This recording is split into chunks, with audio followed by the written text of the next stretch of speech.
Police যে টাকা ফেরত দেয় বাংলাদেশে মনে হয় এই প্রথম। ওই দিন আমারে তো ধরতে পারেননি, গাড়িটা ধরিয়ে ড্রাইভারে ধরিয়ে আব্দুল বাড়ির রশিদ দিয়ে ওর গাড়ি ধরিয়ে আব্দুল সালামের গাড়ি ধরিয়ে আপনারা 1,13,000 টাকা নিয়েছেন। ওই টাকাগুলো ফেরত দেবেন, এরপরে আপনার মাফ হবে। হুজুর টাকা নেই, মাফ কিসের? 7 দিন সময় দিলাম, টাকা ফেরত দেওয়া লাগবে। গতবার গাবতলী থেকে আসার সময় এই মাহফিলে আমি বের হয়েছিলাম, ওখান থেকে 9টা থেকে এই জায়গায় এসে 10টায় উঠবো, কিন্তু ওসি সাহেব আমার এমন তাড়া দিয়েছে, এক তাড়ায় প্রায় 1.5 কিলোমিটার শুধু দৌড়িয়েছে, তা মাঠের ভেতরে। পরে ওই ওসি এই সিরাজগঞ্জ গোল চত্বরে দেখা করছে, আর রাত 2টার সময় আমি চা খাচ্ছি বসে, আমি আব্দুল বাড়ি রশিদি ভাই, এরপর হোসাইন আহমেদ মাহফুজ আরও 2 জন ছিল। এসে বলছো হুজুর মাফ করে দেন। কে ভাই আপনি? আমি ওই সেই গাবতলী থানার ওসি। আরে শয়তান, এইদিকে আয়, তোরাই তো খুঁজছি, কোথায় ছিলি এতদিন? হুজুর আমারে বদলি করে দিয়েছে, আমার নামে বিভাগীয় মামলা হয়েছে, আমি এখন কক্সবাজারে ওই টেকনাফে আসি চুরি করি, মাফ করবো, আগে টাকা ফেরত দেন। ওই দিন আমারে তো ধরতে পারেননি, গাড়িটা ধরিয়ে ড্রাইভারে ধরিয়ে আব্দুল বাড়ির রশিদ দিয়ে ওর গাড়ি ধরিয়ে আব্দুল সালামের গাড়ি ধরিয়ে আপনারা 1,13,000 টাকা নিয়েছেন। ওই টাকাগুলো ফেরত দেবেন, এরপরে আপনার মাফ হবে। হুজুর টাকা নেই, মাফ কিসের? 7 দিন সময় দিলাম, টাকা ফেরত দেওয়া লাগবে। টাকা ফেরত দিয়েছে 1 লাখ। পুলিশ যে টাকা ফেরত দেয় বাংলাদেশে মনে হয় এই প্রথম। তাছাড়া আপনি পেয়েছেন পুলিশ 10 টাকা ফেলে ছাড়ে না। আমি প্রথম জেলখানায় গিয়েছিলাম যখন থানার হাজতে ছিলাম, ওখান থেকে যখন জেলে নিয়ে যাবে কয়েকজন তো দেখতে গেছে, বের হওয়ার সময় আমার কাছে টাকা ছিল মাত্র 10 টাকা। আমারা বলছো টাকা, টাকা পাবো কোথায়? বলছে না আমরা জানি আপনাকে যারা দেখতে এসেছিল কিছু দিয়েছে। ওরে আল্লাহ, তো জিব্রাইল সব বলে দিচ্ছে। শেষে 10 টাকা দিলাম, তাও খুশি। যারা 10 টাকা বলেন তো পাওয়ার পরে আর ছাড়তে চাই না, তারা 1 লাখ টাকা ফেরত দিয়ে দিল। এ কি দেখেছে? আমার 13,000। হুজুর মাফ করে দিন। যা তোরে মাফ করে দিলাম, অন্তত লক্ষাধিক টাকা তো ফেরত দিল। দাওয়া তোরা নিতে বলে কে? আপনারা জোর করবেন না, আমি জানি তার বাচ্চারা। আমারে অনেকে বলে যে দাওয়াত দিয়ে দেন, আমি দাওয়াত দিয়ে তো আর এক মুসিবতে পড়ব। কারণ 100টার ভেতরে যদি 50টা মাহফিলে না আসে, তাহলে ওদের অবস্থা কি হবে বলেন? গতবার এই যে এখানে কোন মুরব্বী যেন হাও মাও করে কাঁদছিল, অথচ আমি তখন দৌড়াচ্ছিলাম মাঠের ভেতর দিয়ে, পা মা কেটে ফ্র্যাকচার হয়েছিল। পরবর্তীতে ভিডিও দেখলাম যে উনি কাঁদতেছে, আর আব্দুল সালাম থামাচ্ছে মানুষকে। যেন আজকেই মাহফিল শেষ, আগামীকাল থেকে যেহেতু রমজান, প্রিন্সিপাল সাহেব আমার বাসায় জেল থেকে বের হয়ে প্রায় 2 বার গেছে। প্রিন্সিপাল সাহেব একজন কামিল মাদ্রাসার প্রিন্সিপাল, বোঝেন আপনি, আমার বাবারও বড়। ওনার আমি সম্মান ওইভাবে হয়তো দিতে পারি নাই, তারপরেও 2 বার এখান থেকে সেই কুষ্টিয়ায় আসতে যেতে লাগে প্রায় 8-9 ঘন্টা। এই সময় ব্যয় করে উনি আপনাদের দেখানোর জন্যে যে এবার আশা করি আর কেউ বাধা দিতে পারবে না। আর এখন বাধা দেওয়ার কেউ নেই, বাধা দিলে আমি আদেশ দিয়ে দিলাম সরাসরি। সম্মানিত উপস্থিতি, সামনে বসা যারা আছেন মুসলমান ভাই এবং বোনেরা, প্রশাসনের ভাইরা, প্রাণপ্রিয় বগুড়াবাসী, পর্দার আড়ালে আসে আমার সম্মানিতা মা এবং বোনেরা, সবাইকে নিয়ে আজকে আল্লাহর দরবারে শুকরিয়া জানাচ্ছি। মাত্র আর একটা দিন আছে, গুরুত্বপূর্ণ একটা মাস আমাদের সামনে ছায়া ফেলতে যাচ্ছে, রমজানুল মোবারক। রমজান শব্দের শাব্দিক অর্থ হচ্ছে পুড়িয়ে ফেলা, শেষ করে দেওয়া, নিঃশেষ করা। এই আপনারা এদিকে তাকান, কি পোড়াতে এসেছে? রমজান এসেছে আমাদের অপরাধগুলো জ্বালিয়ে দিতে। আমাদের যে সমস্ত অপরাধ আছে আল্লাহ রাব্বুল আলামিন রমজানের মাধ্যমে সব জ্বালিয়ে পুড়িয়ে ছারখার করে দিতে চান। পৃথিবীতে আল্লাহ যত নিয়ামত মানুষকে দিয়েছেন, আমরা আজকে 2টা ফরজ আদায় করব। আজকে একটা ফরজ বিষয় জানবো, আর একটা সব ফরজের বড় ফরজ কোনটা ওইটা জানবো। কি কথা বুঝতেছেন? একটা হচ্ছে ফরজ, আর সব ফরজের ভেতরে বড় ফরজ। এই 2টা বিষয় আজকের আলোচনায় আমরা ক্লিয়ার করে বাড়ি যাব। কারণ 500 ফরজ আছে কোরআনে কারিমে, তার ভেতরে আজকে কয়টা জানা হবে বলেন তো? আরো জোরে বলেন। 2টা। এ মাদ্রাসার সম্মানিত অধ্যক্ষ, হাজারো আলেমের উস্তাদ এখানে বসে আছেন। এরপরে যিনি আলোচনা রাখলেন আপনাদের বগুড়ার সন্তান মাওলানা আব্দুস সালাম, অন্যান্য সম্মানিত ব্যক্তিবর্গ। রমজানুল মোবারক আমাদের একেবারে এই মাথার উপরে। আজকে সৌদি সহ মুসলিম বিশ্বের অনেক দেশে তারাবি চলছে, এখন অনেকের জায়গায় শেষও হয়ে গেছে। কাবা শরীফে তারাবি চলছে। সুতরাং আমরা আগামীকাল থেকে তারাবি যেহেতু আরম্ভ হবে, রমজান মাস এটা 1500 বছর আগে দুনিয়ায় ছিল না। কথা বললে না কেন? ছিল না? ছিল, কিন্তু রমজানের এই মর্যাদা ছিল না। আপনি আজকের এই দিন পর্যন্ত 70 বার সুবহানাল্লাহ বললে যে সওয়াব পাবেন, কালকে রমজানুল মোবারকে একবার বললে সেই সওয়াব পাবেন। আজকের এই দিন পর্যন্ত যদি 70 রাকাত নামাজ পড়েন একাধারে, যেই সওয়াব হবে, কালকে শুধু 1 রাকাত নামাজে সেই সওয়াব হবে।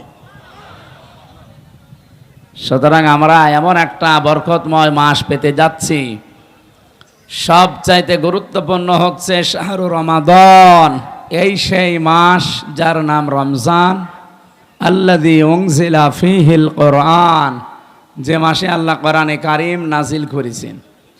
আমি এখান থেকে কয়েকটা প্রশ্ন নিলাম। 1 নম্বরে, রমজান 1500 বছর আগে ছিল না? ছিল না? কিন্তু দাম ছিল না। সফরের যেমন দাম, রজবের যেমন দাম, শাবানের যেমন দাম, ঠিক এইরকম একটা দাম ছিল রমজানের। তো কিসের জন্য এত মর্যাদা বেড়ে গেছে? কোরআনের। বলেন বলেন। আল্লাযী উনজিলা ফীহিল কোরআন, যেই মাসে আল্লাহ কোরআন নাজিল করেছেন। সুতরাং এখানে একটা বিষয় পরিষ্কার, রমজানের কোনো মূল্য না, মূল্য কোরআনের। বলেন না কেন? বিয়েতে যারা বরযাত্রী যায়, 1000 বরযাত্রী নিয়েছে, মাত্র বর 5 জন। কয়জন? 5 জন বর গেলে বিয়ে হবে?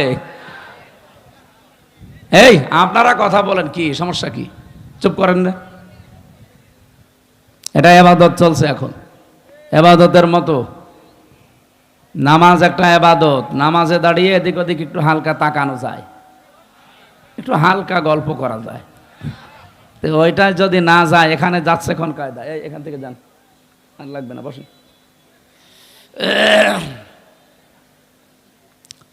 বগুড়াবাসী, আল্লাহ রাব্বুল আলামিন কোরআনে কারিমে এই আয়াতের সাপোর্টে আরো কিছু আয়াত আমরা দেখেছি তাফসীর ইবনে কাসিরে। ইন্না আনজালনাহু ফি লাইলাতিন মুবারাকা, অবশ্যই আমি আল্লাহ কোরআনে কারিমকে আপনার প্রতি নাজিল করেছি একটা বরকতময় রজনীতে। কি বরকত তৈরি করেছিলাম? আমি যে বললাম 1500 বছর আগে মাত্র কোরআনে কারিম নাজিল হওয়া, এর আগে হাজার হাজার কোটি কোটি বছর আগে দুনিয়া তৈরি, তখনও আল্লাহর কোরআন ছিল না? ছিল না? অবশ্যই ছিল। কোরআনে কারিম আমাদের এখানে ছিল না? ছিল লৌহে মাহফুজে। প্রথম রমজানে আমার আল্লাহ প্রথম আসমানে এটা নাজিল করেন। ওখান থেকে 27শে রমজান বলে আমরা যেটা জানি, শবে কদরে।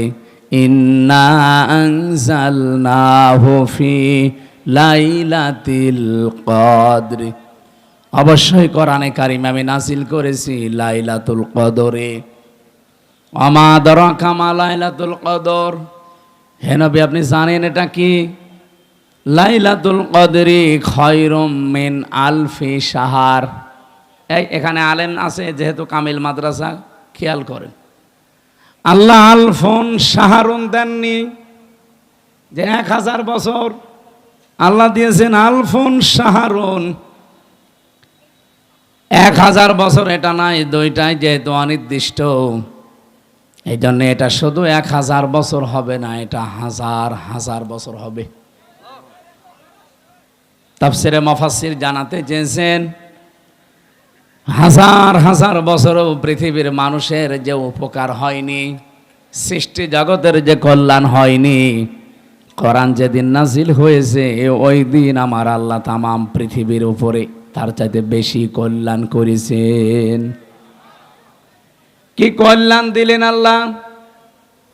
এত দামি একটা রাত বানিয়ে দিলেন যে হাজার হাজার হাজার হাজার মাসের চাইতেও এটা আল্লাহর কাছে উত্তম। কারণ শুধু একটাই, কোরআন দিয়ে আমার আল্লাহ শ্রমিকের মর্যাদা বৃদ্ধি করে দিয়েছেন। কোরআন দিয়ে নারীর মর্যাদা বৃদ্ধি করে দিয়েছেন। এত বেশি মর্যাদা আল্লাহ শ্রমিককে দিয়েছেন, বিশ্বনবী জানিয়েছেন আল কাসিবু হাবিবুল্লাহ। শ্রমিক যারা কাজ করে খায় এরা আর সাধারণ মানুষ থাকে না, এরা আল্লাহর বন্ধু হয়ে যায়। বাংলাদেশের নিয়মটা আলাদা। এদেশে যারা কাজ করে না, খালি মেরে খায়, এরা আল্লাহর বন্ধু। কি কথা বলে না কেন? 48,000-এর উপরে দরবার আছে এই দেশে। আপনি একটা দরবারের মানুষকে দেখান তো যে দরবারে মানুষ কাজ করে খায়। কোনো কাজ নেই, শুধু হাদিয়া তোফা আসবে বিভিন্ন মুরিদদের। সাতক্ষীরায় আমি এক পীর পেয়েছিলাম, ওনার 12,000 নাকি মুরিদ। প্রত্যেকবার বছরে 2 বার করে অনুষ্ঠান দেয়। বলেন তো, যদি 10 টাকা করে এক একজন মুরিদ দিয়ে যায়, 12,000 মুরিদ বছরে 2 বার দিলে যা টাকা উঠবে, ওর জীবনে আর কিছু করা লাগবে ওই বছরে। 48,000 এটা যে সরকারি জরিপে বলছিলাম, বাইরে আরো বেশি আছে। আমি যেটা এখান থেকে আপনাদের জানাতে চাই, এই যে হাজারো দরবারগুলোতে কোনো কাজ কামের ব্যবস্থা নেই, খালি মানুষ বসে খাবে এই চিন্তা করে। অথচ মানুষকে আল্লাহ বানিয়েছে এই কঠোর পরিশ্রম করার জন্যে। লাকাদ খলাকনাল ইনসানা ফি কাবাদ। অবশ্যই আমি আল্লাহ মানুষকে বানিয়েছে কঠোর পরিশ্রমের মধ্য দিয়ে। বিজ্ঞান জানিয়েছে মায়ের জরায়ুতে যখন সন্তানটা পড়ে, তার মানে বাবার এই বীর্যটা 1 ফোঁটা যখন পড়ে, 1 ফোঁটা বীর্যের ভেতরে কমপক্ষে 40 লাখ আমির হামজা তৈরি হতে পারে। ওখান থেকে তারা প্রতিযোগিতা করে, দৌড় দিতে আরম্ভ করে। ফি করারিম মাকিন, যেটা মায়ের সুরক্ষিত জায়গা, ওই পর্যন্ত যেতে কত প্রতিযোগী শেষ পর্যন্ত পায়ের সাথে ধাক্কা লেগে হয়তো পড়ে যায়, মায়ের জরায় দেওয়ালের সাথে ধাক্কা লেগে পড়ে যায়। ওই পর্যন্ত পৌঁছায় হয়তো 1 জন 2 জন 3 জন 5 জন 7 জন 13 জন পর্যন্ত। বলেন তো, আমরা প্রত্যেকেই কিন্তু এই প্রতিযোগী ছিলাম। জীবনটা শুরু হয়েছে আমাদের কঠোর পরিশ্রম দিয়ে। মায়ের জরাও পর্যন্ত কেউ যেতে পারে না। আমার বোন, আমার ভাই যারা আমার সাথে ছিল সব পেছনে পড়ে মারা গেছে। আমি হামজা একা ওই ফি করারিম মাকিন সুরক্ষিত জায়গা পর্যন্ত আল্লাহ আমারে পৌঁছিয়ে দিয়েছে। ওখান থেকে শুরু করে 40 দিন, এরপরে 40 দিন, এরপরে 40 দিন, এভাবে 6 মাস পর্যন্ত একটা মানুষের ভেতরে ক্ষুধা আসে না। 6 মাসের পরে যখন ক্ষুধার উদ্রেক দেখা দেয়, রব্বুল আলামিন মায়ের মাসিক অসুখ বন্ধ করে তখন নাবির সাথে তার যোগ করে দেয়। এই যে আস্তে আস্তে আপনাকে কত স্ট্রাগল, কত কঠোর পরিশ্রমের মাধ্যমে উপরে তুলতেছে। এরপরে যখন পৃথিবীতে আপনি আসেন, এরম একটা চাপ খেয়ে আসা লাগে। যারা নর্মাল ডেলিভারিতে আসে, এমন একটা চাপ দেওয়া হয় মায়ের জরায়ুতে। কান, মুখ, নাক যা আছে বিভিন্ন জায়গা দিয়ে কিন্তু বদ রক্ত বের হয়ে চলে যায়। বিজ্ঞান এখন জানিয়েছে এই তথ্যটার উপরে ভিত্তি করে কষ্ট মাপার একটা পরিমাপ আছে, যন্ত্র আছে। এই যে বিশাল প্যান্ডেল দেখতে পাচ্ছেন, যদি আজকের সভাপতিকে বলা হয় এটা আপনি একটু মাপ দিয়ে দেন তো, উনি এটা দাঁড়ি পাল্লায় তুলে দেবে। হ্যাঁ, এটা মাপ দেওয়ার একটা যন্ত্র আছে না, ফিতা দিয়ে মাপবে, গজ দিয়ে মাপবে। এই যে জ্বর যদি হয় আমার শরীরে, এটা মাপার জন্য একটা আলাদা যন্ত্র আছে না? কি কথা বলে না কেন? কি নাম কি? থার্মোমিটার। দুনিয়াতে প্রতিটি জিনিস পরিমাপ করার জন্য আলাদা আলাদা যন্ত্র আমরা জানি আছে। এরপরে যদি এত ডিস্টার্ব হয়, কথা বোঝানো যায়?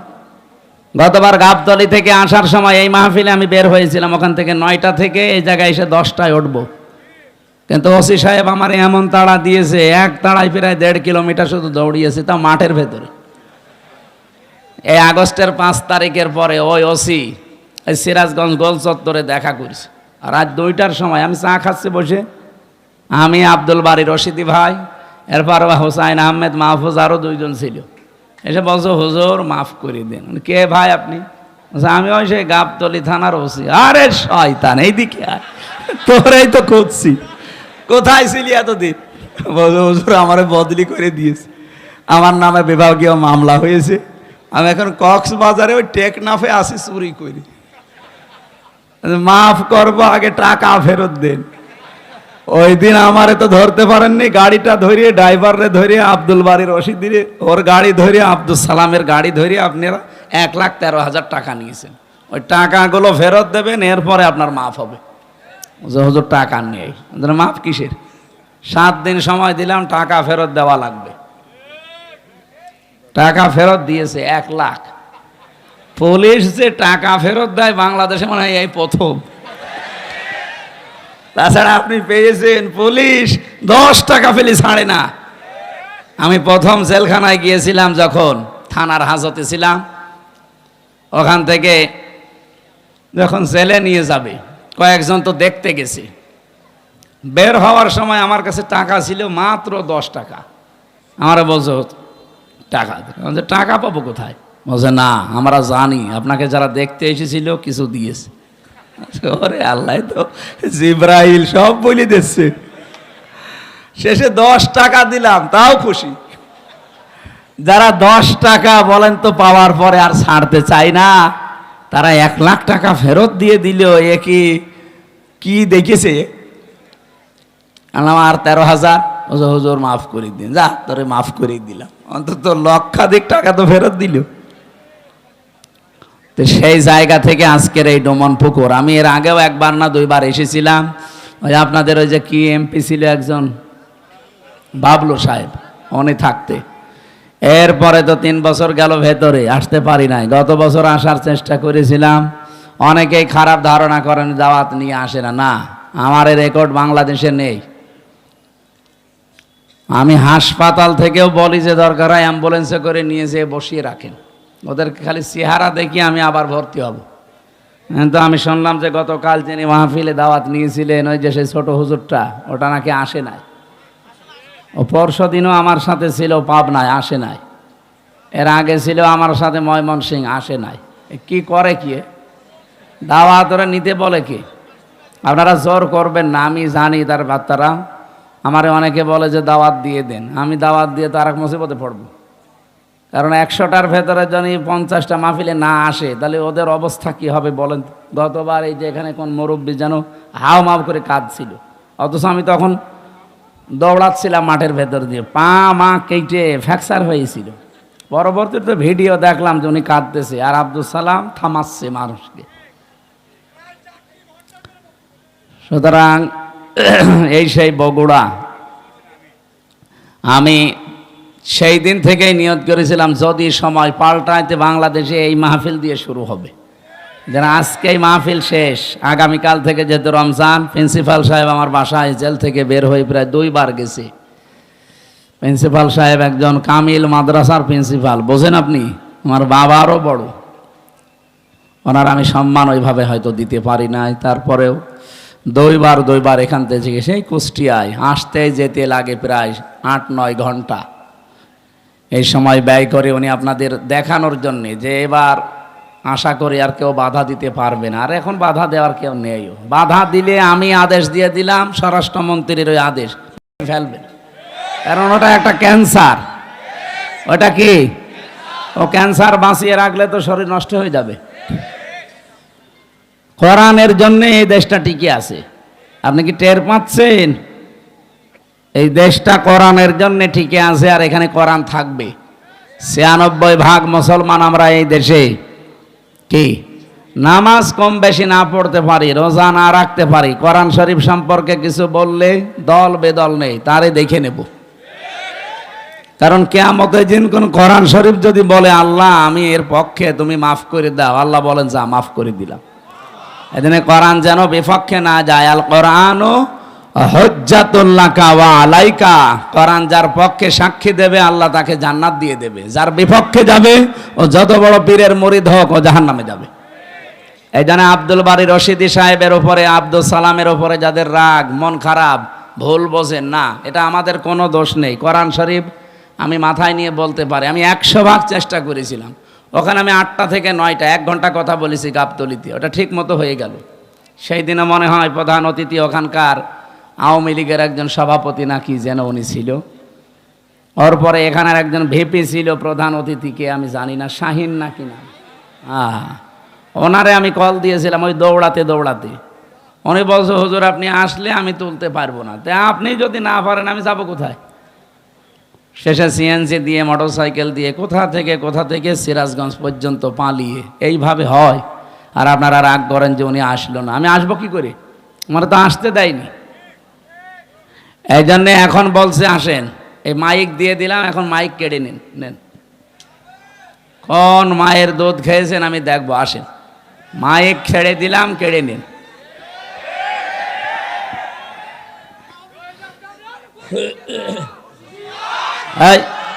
এখন ওইটা আর নেই যেহেতু বলার দরকার নেই, ২৭ পালিশ। আমি সেদিন মালয়েশিয়া ছিলাম, দেখি ওরা তো আর ওই যে সাহেব পাড়ায় ওঠে না, সব হোটেলে বসে বসে নিচতলায় দেখলাম চা খাচ্ছে। কি গো? বলছো হুজুর আমরা আগেই পালিয়েছি। আর কেন সাহেব পাড়ায় উঠবেন না? ওখানে উঠে মায়ের খাবো, সব তালা লাগানো, ওখানে উঠতে পারবো না। এদেশে বাংলার জনগণ আছে, পিটিয়ে ভর্তা বানিয়ে ফেলবে। কি করলেন আপনি বলেন? 15.5 বছর যায় মারিং কাটিং করলেন, এখন নিজেও খেতে পারেন না, আমাদেরকেও খেতে দিলেন না। কি কথা বলেন না কেন? যত টাকা পাচার করেছিলেন, টাকাগুলো যদি এই দেশে থাকতো, এই যে প্রায় 36 লাখ যুবক এখন বেকার, এদের বেকার থাকা লাগে? বাইরের দেশে যারা রাস্তা ঝাড়ু দেয়, টয়লেট পরিষ্কার করে, রুটি বানায়, আমি নিজে দেখেছি। কেন এই কাজ করা লাগবে বাইরে? যে এদেশটা এত সমৃদ্ধশালী আর এত সম্পদ আল্লাহ এখানে দিয়েছে, বাইরের রাষ্ট্রগুলো পাগল হয়ে যাচ্ছে, বিশেষ করে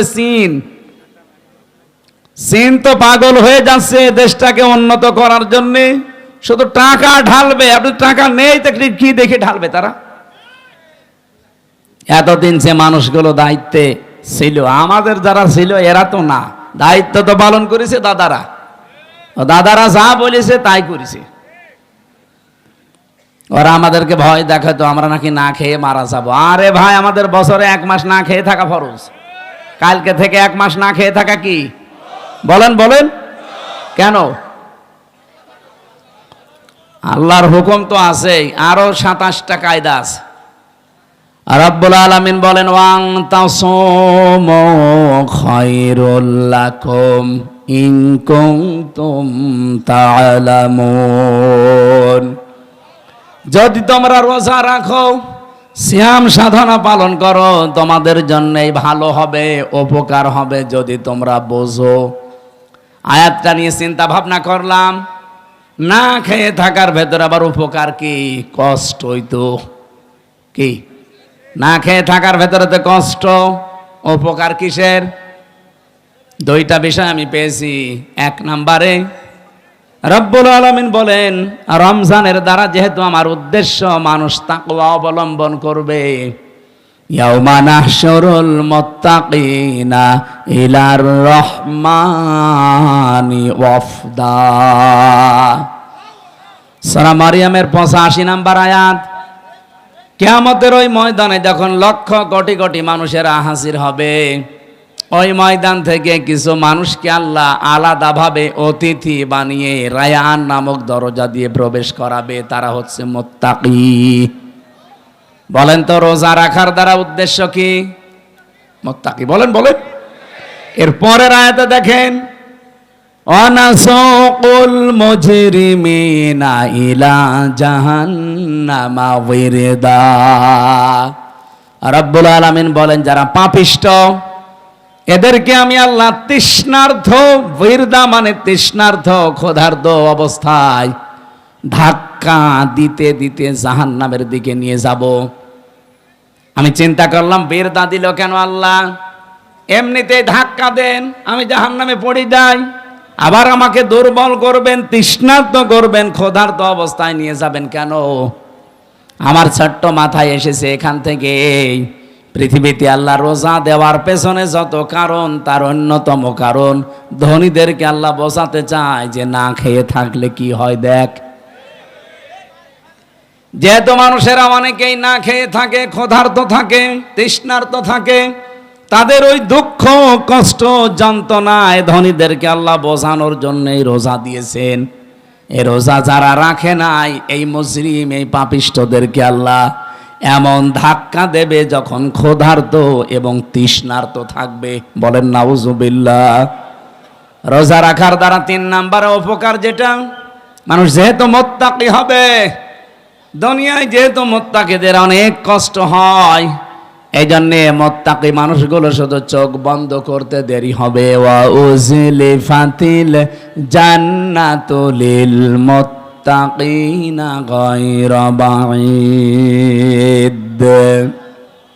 রব্বুল আলামিন বলেন আমার মুত্তাকি বান্দাদের দুনিয়ার জীবন শেষ হলে ওদের আর কোনো কষ্ট নেই, এমনকি জান্নাতেও হেঁটে যাওয়া লাগবে না। উজলিফাত এ শাব্দিক অর্থ হচ্ছে নিকটবর্তী করে দেবে আল্লাহ। আপনাকে জান্নাত ডাক দিয়ে কাছে নিয়ে তারপরে ঢোকাবে, আপনাকে হেঁটে জান্নাতে যাওয়া লাগবে না।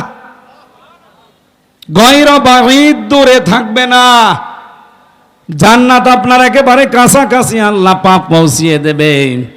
জান্নাতের নিয়ম হচ্ছে জান্নাতের কোনো দরজা বন্ধ থাকে না। হাত্তা ইযা জাউহা ওয়া ফুতিহাত আবওয়াবুহা ওয়াকাল। এই আয়াতটা আমি জেলখানায় যেয়ে বুঝেছি। এর আগে আমি বহু তাফসির পড়েছি, আলেম যারা আছেন তাদেরকে বলছি। এবার আপনারা হয়তো এটা জেনেছেন কিনা আমার জানা নেই। জেলে যাবার পরে আয়াতটা আমার কাছে ক্লিয়ার হয়েছে এইভাবে, আল্লাহ পাক জাহান্নামের যত জায়গায় বর্ণনা দিয়েছেন কোরআনে, জাহান্নামের দরজাগুলো বন্ধ থাকবে এই কথা আছে। জাহান্নামের দরজা কি থাকে? সব বন্ধ থাকে সব সময়, 24 ঘন্টা অলওয়েজ। এইটা পেয়েছি আমি। হাত্তা ইযা জাউহা ফুতিহাত আবওয়াবুহা, এখানে মাঝখানে ওয়া নেই। আল্লাহ পাক বলেন জাহান্নামের ফেরেশতারা যখন ধাক্কা দিতে দিতে ওকে জাহান্নামের গেটে নিয়ে যাবে, জাহান্নামের দরজা তো সব সময় বন্ধ থাকে। যিনি দারোয়ান ফেরেশতা আছে, মালিক দায়িত্বে, তিনি দরজা খুলে দেবে। প্রবেশ করার সঙ্গে সঙ্গে আবার দরজা আটক হয়ে যাবে। কিন্তু জান্নাতের দরজা কোনো সময় আল্লাহ বন্ধ রাখে না, 24 ঘন্টা ওপেন রেখে দেয়। এই মানুষগুলো যখন জান্নাত কাছে নিয়ে এসে আপনাকে প্রবেশ করাবে, জান্নাতের দরজা তো বন্ধ নেই, খোলাই থাকবে। জেলখানায় গিয়ে আজটা বুঝলাম এইভাবে। আমি এর আগে জানতাম না যে জেলখানা এভাবে 24 ঘন্টায় বন্ধ থাকে, কিন্তু এখন দেখলাম যে জেলখানা কিন্তু 24 ঘন্টা তালা লাগানো। যখন কাউকে নিয়ে যায় তালা খুলে ভেতরে ঢুকিয়ে দেয়, আবার যখন ভেতর থেকে আসবে কেউ বের হলে আবার বন্ধ করে দেয়। জাহান্নাম আল্লাহ কিন্তু 24 ঘন্টা পাহারাদার দিয়ে বন্ধ করে রাখে দরজা। জান্নাতি মুত্তাকি বান্দাদের যে বর্ণনা বলছিলাম, এদের যেন কষ্ট না হয় এজন্য জান্নাত কোনো দূরে থাকবে না, একেবারে কাছাকাছি নিয়ে এসে দেবে আল্লাহ। 27টা উপকারের কথা আমি তাফসিরে মাযহারিতে পড়েছি। আমি আলেমদেরকে বলছি নোট করে আপনি নিজে মানুষকে শোনাবেন। 1 নম্বরে উপকার হচ্ছে মাত্র 2017 সালে এটা আবিষ্কার হয়েছে, অটোফেজি। নাম শোনেননি? যেই বিজ্ঞানী এটা আবিষ্কার করেছে ইউশনারি ওসামি, এর বাড়ি জাপানে, চিকিৎসা বিজ্ঞানের ওপরে গবেষণা চালিয়ে লোকটা নোবেল পর্যন্ত পেয়েছে, নোবেল পুরস্কার।